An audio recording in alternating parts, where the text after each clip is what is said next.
saya akan menjawab pertanyaan ujian akhir semester. Untuk soal yang pertama yaitu makharijul huruf. Yaitu makharijul huruf adalah tempat keluarnya huruf hijaiyah. Yang kedua sifat huruf, yaitu karakter atau keadaan suatu huruf hijaiyah. Contohnya yang makharijul huruf hamzah a berada di ujung leher ya. Kemudian untuk sifatnya contohnya ta, ata, ati, sifatnya hamas. Lawannya jahar yaitu ada, adi, aju. Selain jahar dan hamas ada yang huruf hijaiyah, ada yang mempunyai sifat qalqalah, ada yang bersifat takrir ya. Seperti contohnya ro, riru. Yang kedua saya akan menjawab soal tentang pembagian hukum nun mati atau tanwin. Ada 4 bacaan ya. Yang pertama idhar, berarti jelas. Idhar sendiri ada 6 huruf, hamzah, ha, kha, ain, ghin. Contohnya an'amta, nun mati ketemu ain, bacanya idhar. Yang kedua iqlab, yaitu huruf iqlab hanya ada 1 yaitu ba. Mim ba'di, nun mati ketemu ba. Kemudian idgham ada 2, idgham bi ghunnah dan idgham bila ghunnah. Hurufnya ya, nun mim wawu dan lam ra.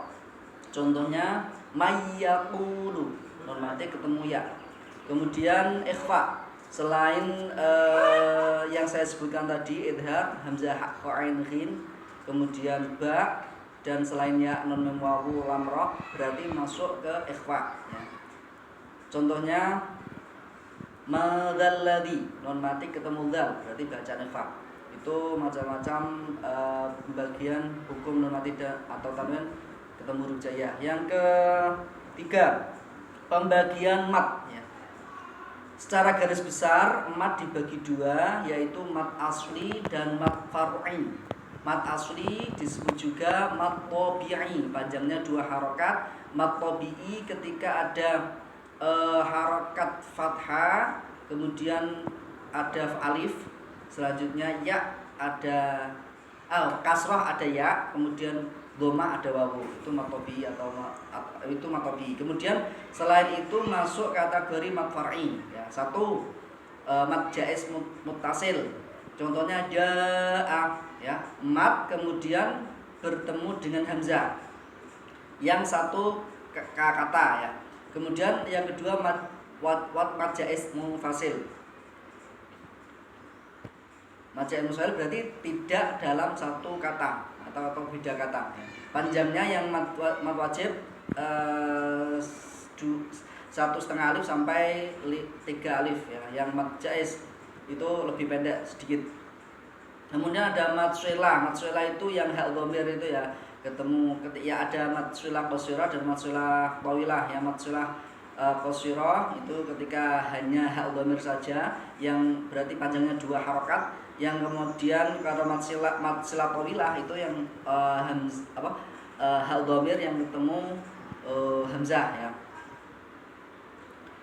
Kemudian mat lazim ya, mat lazim walau dhalin itu mat lazim ya, mat lazim mustaqal kilmi gitu ya. Mat lazim ada 2, kilmi dan harfi. Yang di awal surat alif lam mim itu mat lazim harfi ya, mat lazim harfi. Kemudian selain mat lazim, mat sulah, mat wajib, ada mat badal. Mat badal adama menjadi adama. Kemudian mat iwad itu pengganti daripada tanwin fathah ya. Aliman hakiman menjadi aliman hakiman. Kemudian mat aridis sukun, mat di mana setiap akhir ayat ya. Setiap akhir ayat itu disebut dengan mat aridis sukun. Panjangnya untuk masing-masing mat far'i itu minimal 1,5 alif sampai 3 alif. Tergantung pendek panjangnya, ada yang qasirah, ada yang tawilah. Itu pembagian mat ya. Kemudian macam-macam waqaf untuk yang soal nomor 4. Macam-macam waqaf ya, secara garis besar waqaf ada yang berhenti, yang kedua wasal ya. Secara garis besar terdiri dari 1 waqaf, yang kedua wasal. Untuk tanda waqaf sendiri yang berhenti, yang pertama waqaf lazim, tandanya mim, itu wajib wajib berhenti. Contohnya wadhkur abdana Ayyub, Quran surat Shad ayat 41. Kemudian mat mutlak, mat mutlak apa? Waqaf mutlak, tandanya kok harus berhenti. Contohnya pada Quran surat Al-Mulk, walil ladzina kafaru bi rabbihim 'adzabu jahannam wa bi'sal masir. Kemudian waqaf aula, tandanya qaf lam, lebih baik berhenti. Pada Quran surat Al-Baqarah ayat 96, minal adabi ayyu ammar. Kemudian waqaf jaiz, tandanya jim, boleh berhenti. Contohnya terdapat pada surat Zuhruf ayat 36, wa zuhrufa wa in kullu dzalik. Kemudian wasol ya, wasol ini secara keseluruhan dianjurkan untuk dilanjutkan ya, atau tidak boleh berhenti. Untuk tandanya yang wasol sotlam ya, sotlam itu wasol aula.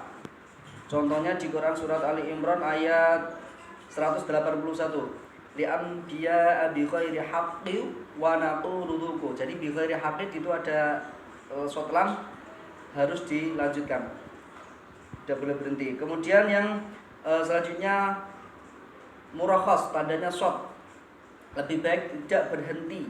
Contohnya di Al-Baqarah 184, wabtaghu ma kataballahu lakum, wabtaghu ma kataballahu lakum wa kulu washrabu. Sebelum kata wa kulu washrabu ada tanda short, berarti tidak lebih baik dilanjutkan. Kemudian ada wakaf sakta ya, tandanya sim. Di situ berhenti bernafas tapi statusnya masih dalam membacakan. Contohnya waqilaman raqib. Kemudian wakaf titik 3 ya. Titik 3 berarti berhenti di salah satu tanda tersebut ya. Wakaf mu'anaqah, namanya wakaf mu'anaqah. Selanjutnya soal nomor 5 tentang bacaan gharib. Menurut Imam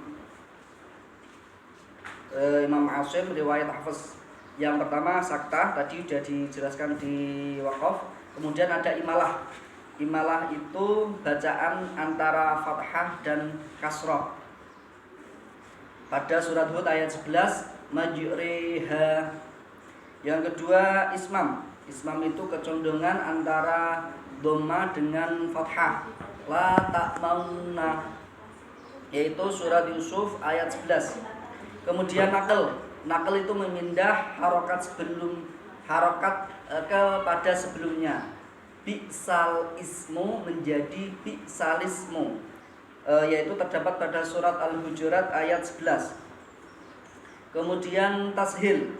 Tashil yaitu meringankan bacaan hamzah kedua dengan bunyi leburan hamzah dengan alif ya, yaitu terdapat pada surat Al-Fussilat ayat 44. A'ajamiyu ya. A'ajamiyu dibaca a'ajamiyu, hamzah yang keduanya sama.